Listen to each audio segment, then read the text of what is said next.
जय श्री कृष्ण, राधे राधे। मैं अनीशा यादव आप सभी का स्वागत करती हूँ, अभिनंदन करती हूँ अपने चैनल अनीशा अवधी गीत में। आज हम लोग एक छोटा सा लाचारी गीत लेकर के आए हैं। आप लोग को अच्छा लगेगा तो लाइक शेयर सब्सक्राइब जरूर कीजिएगा और एक प्यारा सा कमेंट जरूर कीजिएगा। उखिया कटन कली की यारी, चला हो श्याम लइके, चला हो श्याम लइके कुदारी। उखिया कटन कली की यारी, चला हो श्याम लइके, चला हो श्याम लइके कुदारी। नागरे सासू नागरे ससुरु, नागरे सासू नागरे ससुरु, के करा पे तेजा देखाई, चला हो श्याम लइके, चला हो श्याम लइके कुदारी। उखिया कटन कली की यारी, चला हो श्याम लइके, चला हो श्याम लइके कुदारी। उखिया कटन कली की यारी, चला हो श्याम लइके, चला हो श्याम लइके कुदारी।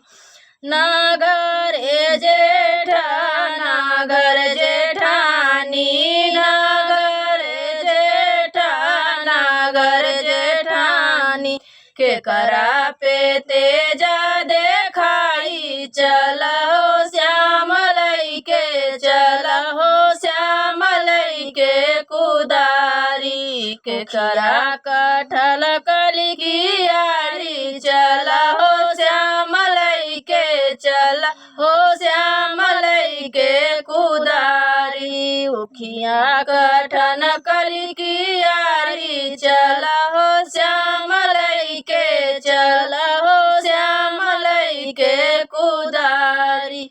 नागरे देवर नागर देवरानी, नागर देवर नागर देवरानी, के करा पे तेजा देखाई, चला हो श्याम लइके, चला हो श्याम लइके कुदारी। के करा पे तेजा देखाई, चल हो श्याम लइके, चला हो श्याम लइके कुदारी।